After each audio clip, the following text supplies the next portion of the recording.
जो भी design BOQ estimation और जो बजट देखते हैं उनके लिए दो चीज समझना बहुत जरूरी है, कैपेक्स और ओपेक्स। कैपेक्स का फुल फॉर्म है कैपिटल एक्सपेंडिचर और ओपेक्स का फुल फॉर्म है ऑपरेशनल एक्सपेंडिचर। कैपेक्स क्या है? इनिशियल इन्वेस्टमेंट है, जैसे कि घर बना रहे हैं या कोई मशीन खरीद रहे हैं, मतलब वन टाइम इन्वेस्टमेंट में जो भी आएगा वो कैपेक्स में आएगा आपका।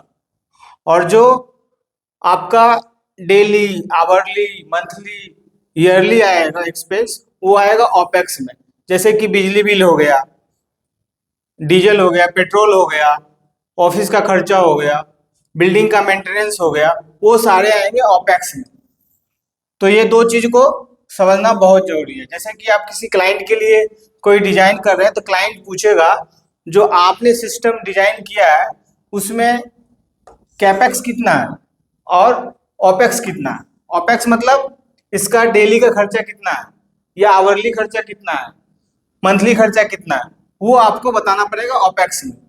और कैपेक्स में आपको ये बताना पड़ेगा जब वो काम होगा तो टोटल खर्चा उनको कितना करना पड़ेगा।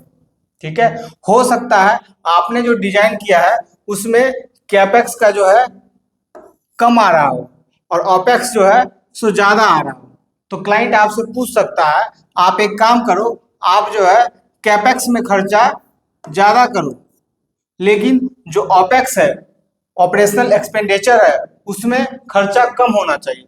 फिर आपको उसके हिसाब से डिजाइन करना होगा, बीओक्यू बनाना पड़ेगा और एस्टिमेशन करना होगा। तो ये दो चीज को समझना बहुत जरूरी है, कैपेक्स और ओपेक्स। अगर आप डिजाइन फील्ड में है, बीओक्यू में है, एस्टिमेशन में है या बजट देखते हैं तो ये दो चीज को आप अगर समझ गए तो बाकी चीज आप डील कर सकते हैं।